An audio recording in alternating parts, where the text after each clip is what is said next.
Hello and welcome to a very special podcast series, Unusual Suspects. I'm your host, Gaurav Chaudhary. This is a series about unraveling stories of entrepreneurs, investors, and businesses. They're the disruptors, yet not on your face. Their disruptions have consistently delivered on the purpose and the mission they've embarked on. Their values are as strong as the mission. While they're ruthless in pursuing their ambition, they don't stray from being leaders who are not just admired for the vision and relentless pursuit, but also for how they are building an ecosystem of believers who consistently push the boundaries. They allow principles to take precedence over ad hocism. For them, profitability is as much important as scale, creating and leading new categories and innovation. In each episode, I speak to one such leader, talking to her or him or them about their businesses, lives, inspirations, interests, challenges, pivot moments and turning points, successes, failures, agonies, and ecstasies. It is as much about their personal life stories as about their entrepreneurial journeys. Unusual Suspects streams on Earshot.in, Spotify.com, Apple Podcasts, Google Podcasts, MoneyControl.com, and a host of other podcast streaming platforms. For the inaugural episode, I'm delighted to have Sampad Swain, co-founder and CEO, Instamojo. Sampad, a graduate from IBS Hyderabad, worked in ITC and the Godrej Group before setting sail on his entrepreneurial journey. Instamojo, meaning instant magic, drew from Sampad's first project, Startup.com, inspired by Sampad's favorite Harry Potter's mojo. Welcome to the show, Sampad. Delighted to host you. Thanks, Gaurav. Happy to be here. Okay, tell us about the Instamojo story. You are 10 years old now. How has the journey been? Are you beginning to feel the first pangs of adolescence? Oh, well, that's a very interesting question. I don't know when you call a company adolescent, but yes, we finished our 10th year, and it's been quite a journey. The couple of things that kind of gets highlighted in the overall journey. First is when we started the business, we were a payments gateway company built for small and micro businesses of India who wanted to kind of come online and start selling their products and services without the need of integrating a payment gateway. So we decided to kind of build an innovative new product called Payment Link, which was one of a kind, which enabled a seller to basically start accepting payments without building a website or integrating any tech components of payment gateway. And in few clicks, the idea was that we will allow this seller to basically start accepting payments in few clicks, which is basically to create a payment link and share it across their network. And eventually the network would basically click those payment links and then go ahead and make a payment. So in the process, we abstracted much of the complexity that kind of goes along with integrating a payment gateway. So it was quite innovative. We in fact started off by helping a lot of creators to basically come online and start accepting payments, because most of the creators, while they are tech savvy, they were not versed with the heavy lifting of integrating a payment gateway in terms of HTML, CSS, and API integrations and everything. So that's how we got started.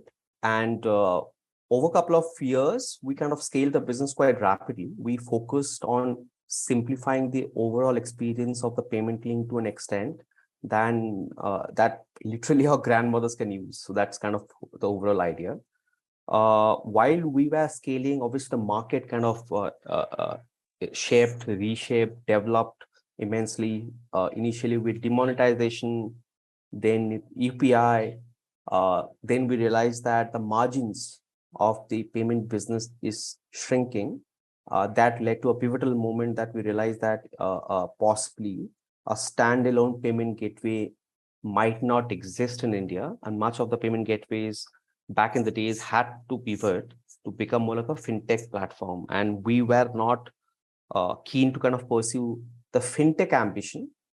On the other side, we realized that since we're catering to the small and micro businesses, and they need to kind of accept payments. And we have been catering to them for almost like 6-7 years. We realized that their requirement is not just payment. Payment is obviously one of the most critical component of the business.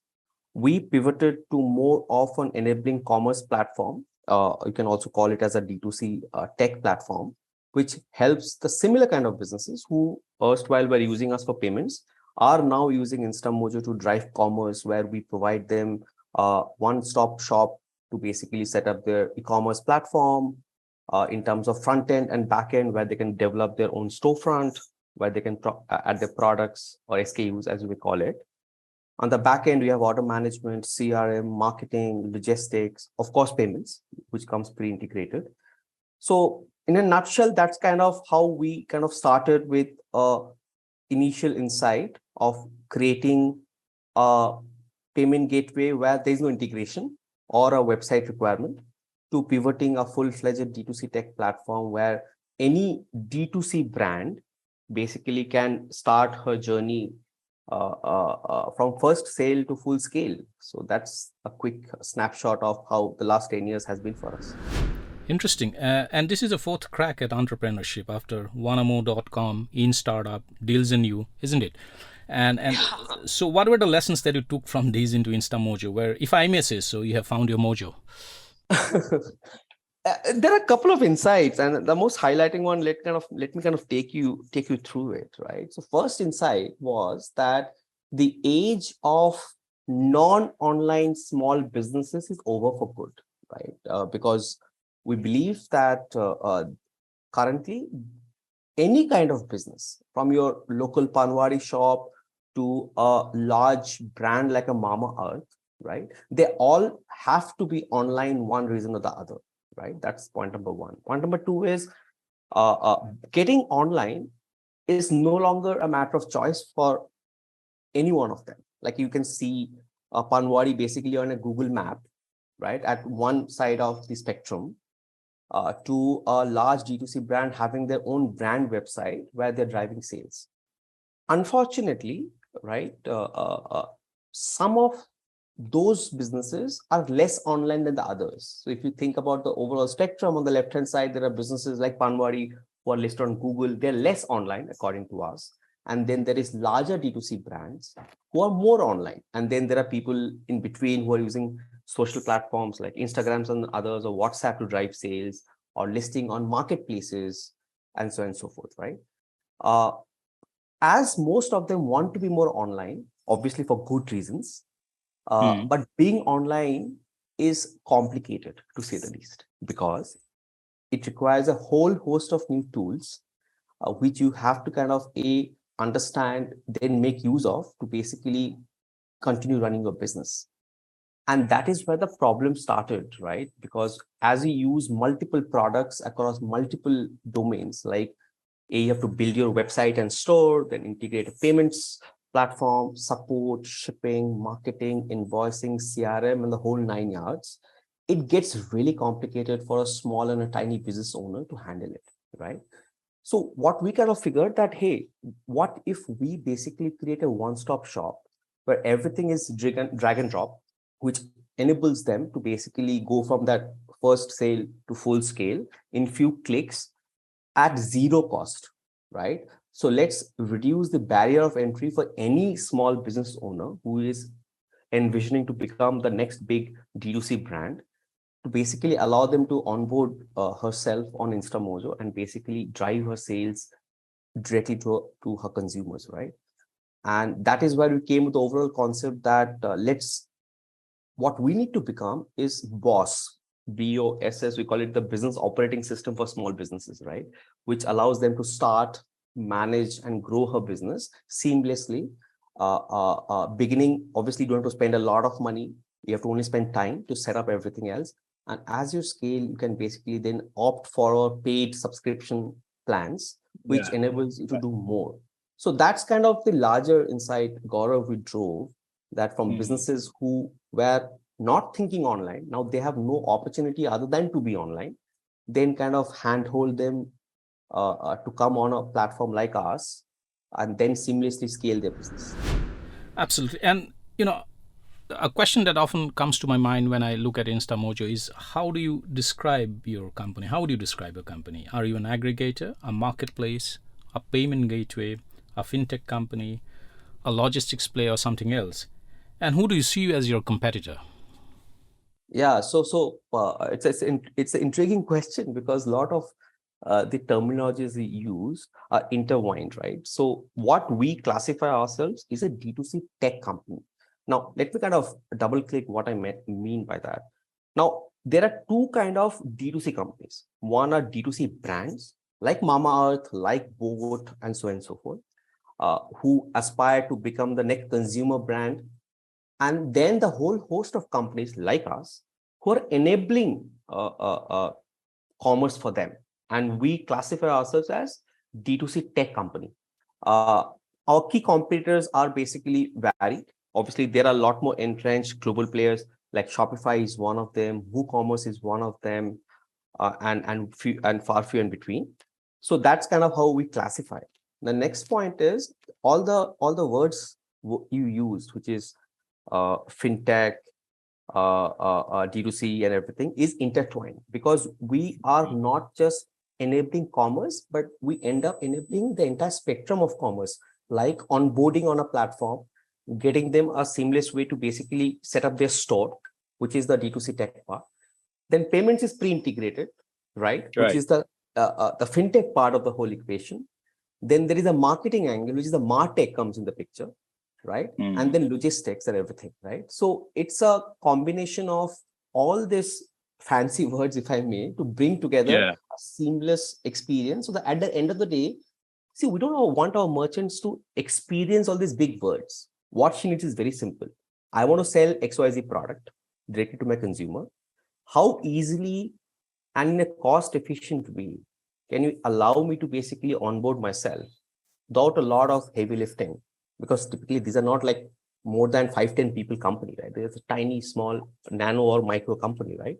So that's how the entire journey works on our platform. Right. You briefly mentioned about the decision to pivot from being essentially a payment link provider to what you are now. But my question is a little different. My question is, every pivot is also a giant leap of faith, howsoever small the pivot might be. So what were the risks that you had foreseen? How have these risks played out once you have pivoted since 2012? When we founded the company in 2012, launched in 2013, we were in the business of explaining why internet is important for businesses to adapt and adopt, right? And we have to kind of go a decade back to realize it. To the world where now we're explaining the businesses that, hey, internet is here to stay. You need to really understand and appreciate to scale your business. And this entire journey happened in few phases. First, in 2016 and 2017, demand happened, right? We saw a deluge of businesses who had no option but to accept payments digitally, right? And we have to appreciate the fact that most of these payments are happening not on a face-to-face basis. It is happening remotely, where you're sitting in Delhi, I'm sitting in Bangalore. Obviously, you can't handle cash. So digital payments got a huge thrust. Then late 2017, early 2018, UPI was formulated / launched, right? Which was a pivotal moment to say the least. And that is where we started seeing cracks in the overall commercial / business model of the payments company. And erstwhile I mentioned an insight that we realized a standalone payment gateway may not exist in India because the entire margin structure, because payment is typically a low margin business, may not exist. Because what we understood that point of time was, if UPI takes off, that means folks like us, consumers, start using UPI more and more than a credit card and other payment instruments. The challenges are UPI is actually a fantastic payment instrument, which is conceptualized as a public good. So essentially, it has to be free, to say the least, for it to adopt. And we have seen how the growth curve of UPI has been over the years, right? Now, because of that, what we realize that if UPI takes off, payment gateway businesses will struggle to basically build a large business from the revenue profit standpoint. And we had a fork in the road. We we had to decide, and this is around mid 2019, we had to decide, hey, either we go on to basically morph Instamojo payment link / payment gateway into a fintech platform, which is neobanking, lending, and so on and so forth. Or we make use of the same businesses that we have been catering and build an entire commerce stack around it, ability for them to drive commerce. Obviously, we chose the latter. And it was complicated and difficult to say the least, and you kind of alluded to it earlier, because what we realized that for us to pivot from a payment gateway to a D2C tech platform, we had two options. We can build it internally ourselves, or we had to go and scout for opportunities outside in terms of acquire another company and kind of use their technology stack on top of existing Instamojo platform and then kind of scale it. Obviously, we chose the harder path. We did the latter because most often than not, you know that M&A doesn't work. Here we are sitting around mid to late 2019 and thinking, hey, we're going to pivot using an acquired company. And we did that. And we finished the acquisition in Feb 2020, just a month before COVID. And we all know what happened in COVID. And we think we are extremely lucky because what happened is COVID was a very interesting and a pivotal moment for us because it was a downtime for most businesses and for us also, because we got some amount of time to basically use most part of 2020 and early 2021 to integrate this new acquired company to pivot, integrate on top of Instamojo's payments platform, and launch the entire D2C tech platform around mid 2021. And the last 18 months, as I say, rest is history because that business has scaled immensely. So the risks were we would have been shut down, as we have seen multiple times in our journey. Obviously, we're not afraid of it because we realize that the payoff, if this opportunity works, the D2C tech opportunity works for us, then it's much larger in terms of growth prospect, in terms of revenue prospect, and in terms of impact prospect. And I would say that we really got lucky. Yeah, great insights. On a lighter note, how often do you feel that you feel like shutting down the business and moving on to do something else because it's getting too much? How many times in a week do you feel that you have come the wrong path? Actually, that question goes really deep. If you ask any founder, I think most of us are driven not by fear of failure, but fear of trying and catching on a wrong insight and wasting a lot of our time and effort, right? So the question gets popped up in my head pretty much every week. Likewise, I also run a startup, so I go through similar phases. Yes, and I can understand your pain, also, although in a much lower scale. Okay, moving on and just pivoting this conversation into a different, onto a different plane, which is the businesses that you're enabling. In many ways, the tiny, micro, nano, and medium and small enterprises are the lifeblood of the Indian economy. They account for about 30% of India's GDP, 45% of merchandise exports, and they employ about an estimated 60 million people. Tell us something about their digital challenges that you have helped solve in terms of specific examples. So, what I want you to do is to tell our listeners that this is a challenge that we often don't notice, but this is a challenge that this is a gap that we have solved for them. And this is how we're enabling them to get access to market, made them tech-enabled, and brought in a lot of efficiencies in the businesses, and have also actually enabled them to scale to a level that probably at one point in time was completely unimaginable for them. Yeah, the answer could go for hours if I start explaining. One or two specific examples from a beneficiary point of view, if you could just highlight, illustrate. Yes. So at a kernel, if you think about the problem at a kernel level, the problem is one and only one, which is I want to grow my business, i.e. I want to drive more and more sales. So today, if I do 10, I want to do 15, 20, 30, 100,000 and so on and so forth. Right? That is the problem. So if anybody can solve it in a more efficient way, you have hit the pot of gold. That's all about it. Now, if you double click that, then it's far more nuanced than the single sentence I mentioned. That is, how do I drive? Gaurav is a merchant and he is selling, let's say, fantastic gourmet bakery cookies, right? And how do I go about helping Gaurav the merchant to kind of fulfill his destiny, to kind of build Gaurav's cookie as the best cookie brand in the country, right? Let's start from there. So what we realized is, let's start off by focusing on very few things. One is, how do I solve that problem across two axes? First is, how do I bring you on board with enough trust that, hey, I will be with you on your first sale to your entire journey of as you build your brand.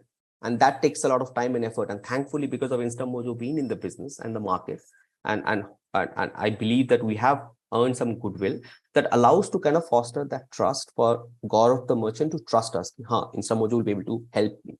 Second is that, hey, I don't have a lot of money to kind of do all of this to begin with, right? Obviously, I want to spend money, build my business, but I don't have a lot of money to spend right now. So we realized that we cannot do what our Western/global larger counterparts have done. That, hey, you spend a lot of money begin with at the beginning and then you scale from there. We realized that India won't work like that. And internally, we have this adage we began thinking about is, we call it the Jiofication of Shopify, right? And I think Jio is a fantastic example because what Jio did, it broke the entire telco market in a very interesting way, saying that everybody gets a Jio connection for free, if you remember, right?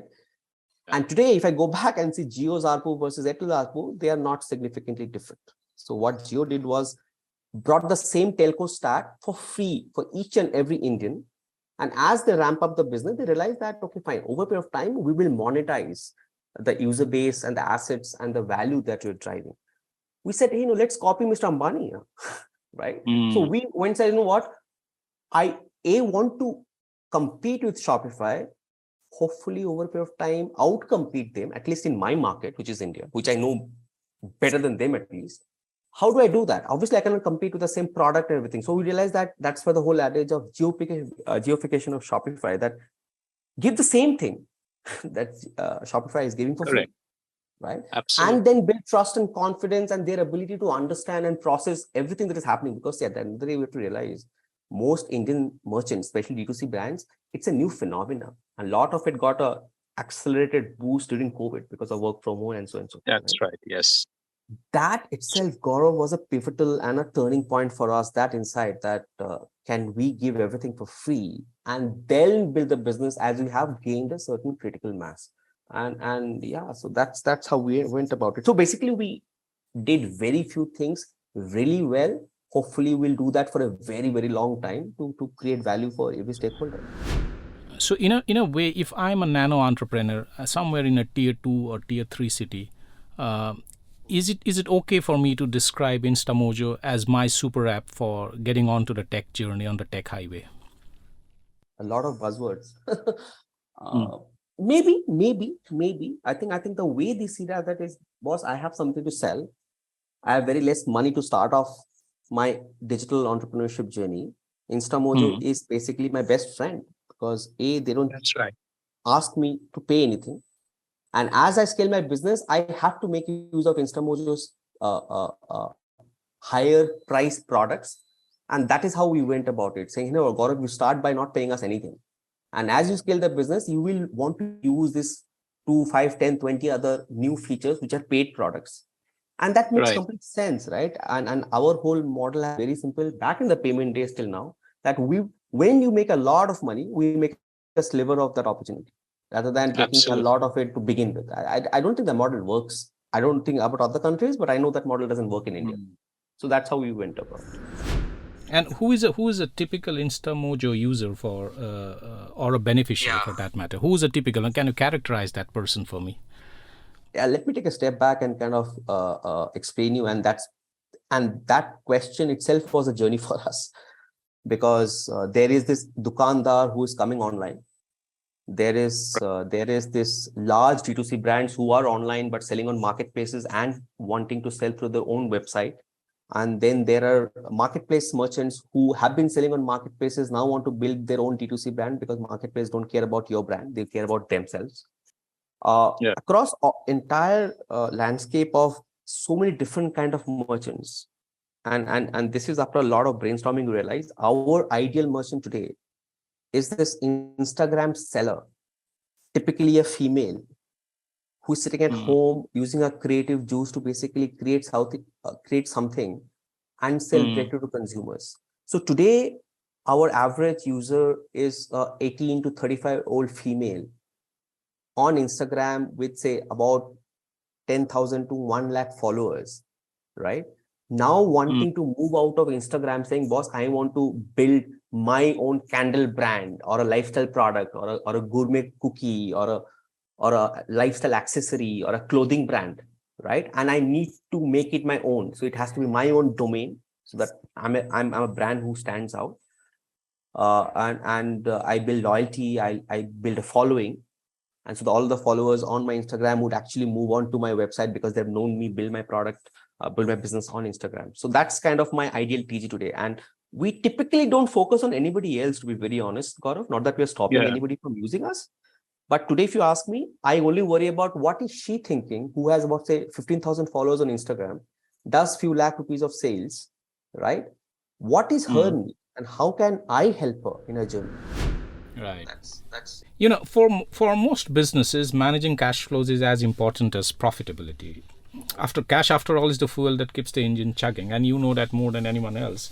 And that is why working capital is such an important piece in running a business.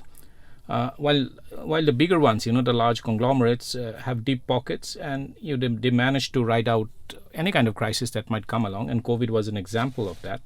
Small and medium businesses, particularly the nano and the micro ones, they do not have a cushion for dipping into mounds of cash reserves. How do you solve this problem for them? Because I believe you are also giving them very, very short-term working capital loans.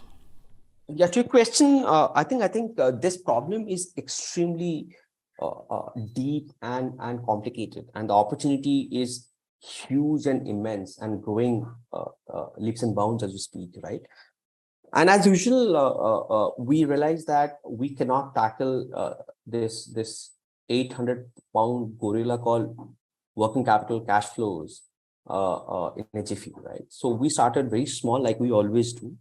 We launched a product called Sachet Loan, and as it means, basically what happens is the way the product works is, as you sell on the platform, typically it takes at least few days, and if it's a weekend, it takes about a week because weekend banks have holidays and everything.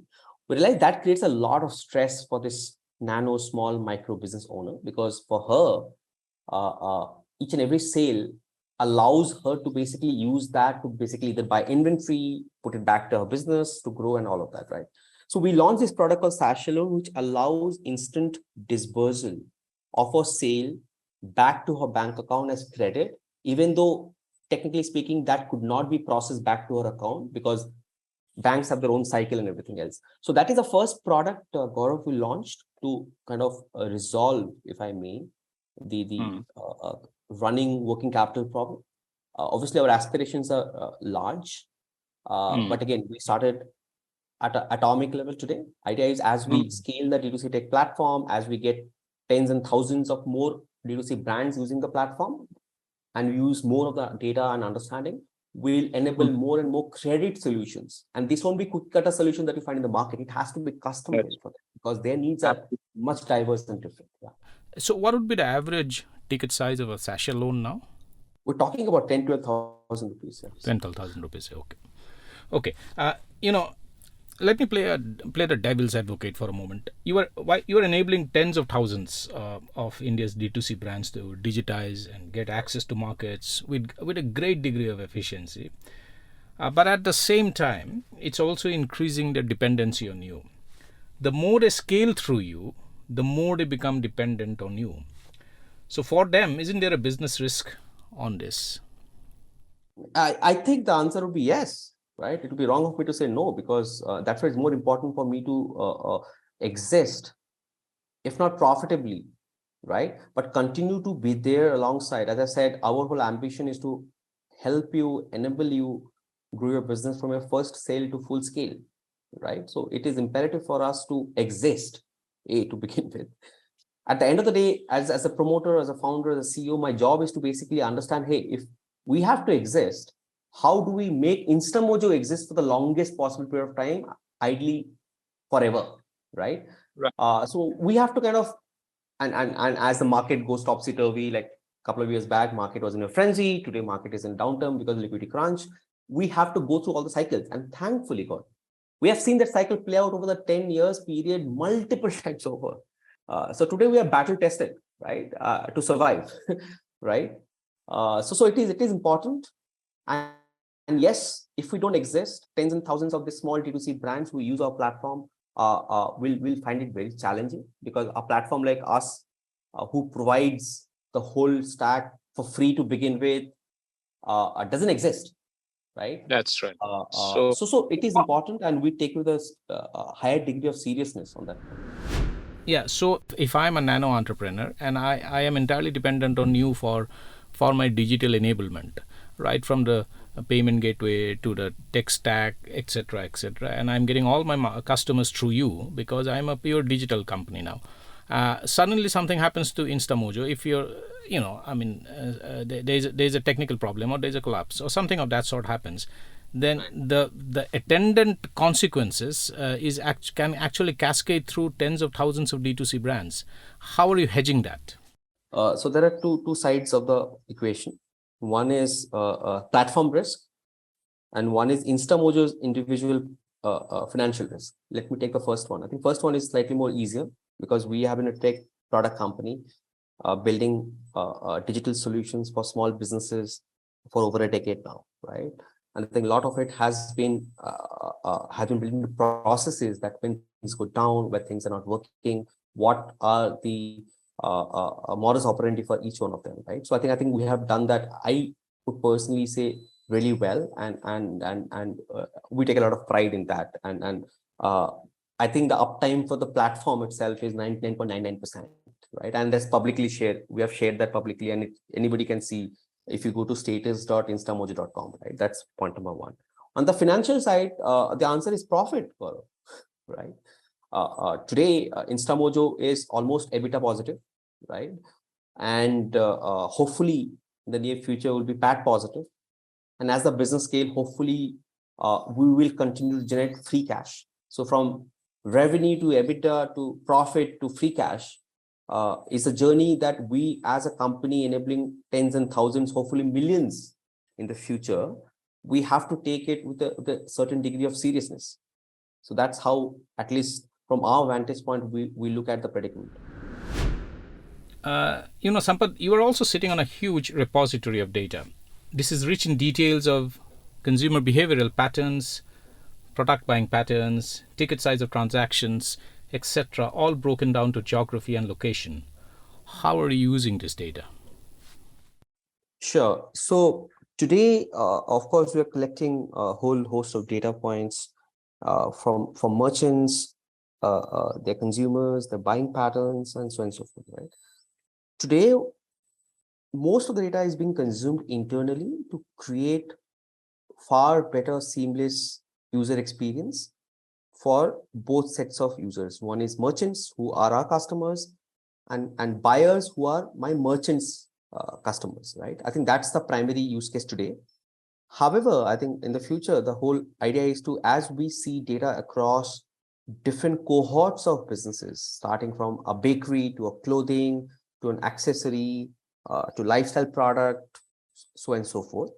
Our idea is to basically use the data and marry it in such a way that we are able to help them grow their business. If I go back to the initial point I mentioned, that everything that a merchant wants is to grow her business.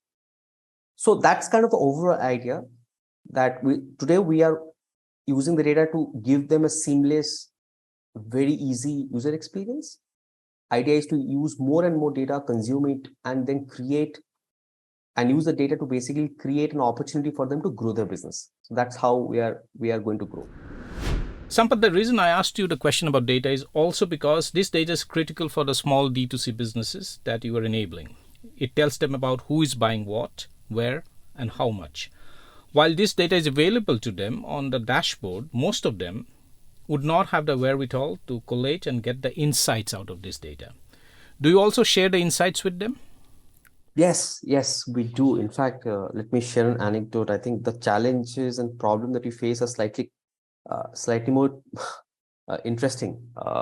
What I mean by that is we collect a lot more data than we can potentially show to our customers because of the complexity of that information.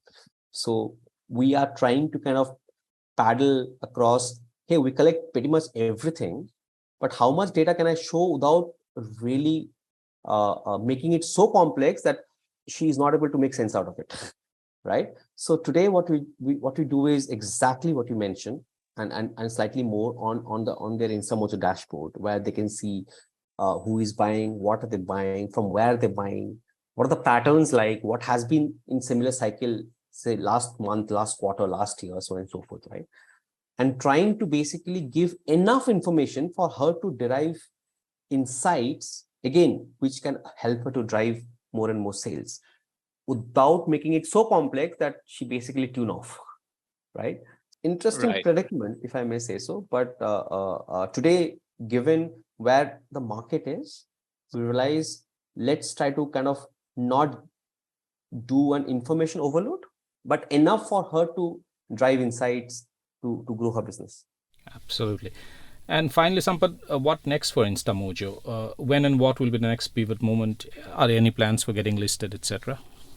I hope there is no more pivot for us. I think next is very simple. To be very honest, as I said, I've always mentioned this again and again that we believe our edge is that we understand SMB software better than e-commerce players, and e-commerce industry better than SMB software players, right? I think that's our edge, because we are an interesting breed, because the payment gateway pivoted to a D2C tech platform. So it's a lot of tribal knowledge you have gained over the last decade or so, right? So the next is one of two things. One is to do what you're doing in the most efficient, cost effective, so that we can amass as many small, nano, micro D2C brands there is in the country to begin with. We'll see the value that you're trying to bring to the table for them. That's one. The second is to basically move up the value chain. As I said, we understood an effect in terms of our distribution strategy, our go-to-market strategy, our monetization strategy for the nano and micro brand, D2C brands. The next is to basically figure out the same drill for small, medium, and large D2C brands, right? So that's basically moving up the value chain to cater to larger and larger D2C brands. That's one. Second, obviously, is to see an opportunity that, hey, is this a problem that you're solving, India problem only, or there's an opportunity to build in India for the world opportunity as well. On the public side, I think, see, every entrepreneur who, like me, is thinking to build a robust, large, massive platform, right, would want to list for obvious and more reasons, right? But that's something that is far in the future. If you ask me, do I want to? Absolutely yes, right? Why not, right? Because imagine, and I actually think about it, forget the retail investors. The retail investors are my customers, who would know more about our company, our ethos, our principles, more than my own customers, right? But that's sometime in the near future. Today, as I said, my focus is to make the platform more and more simple, more and more user friendly. Second is to move up the value chain to cater to larger and larger brands, while not forgetting that we are still built for the nano and micro D2C brands, right? So, Thank you, Sampad, for taking the time out and dropping by to have this conversation and share those wonderful insights of your entrepreneurial journey, of the inspirations and the pains and agonies and ecstasies of the last 10 years while building Instamojo into the platform that it has become, enabling tens of thousands of small, nano, micro entrepreneurs all across the country. And thank you so much for being part of Unusual Suspects. I appreciate it, Gaurav. Thank you so much.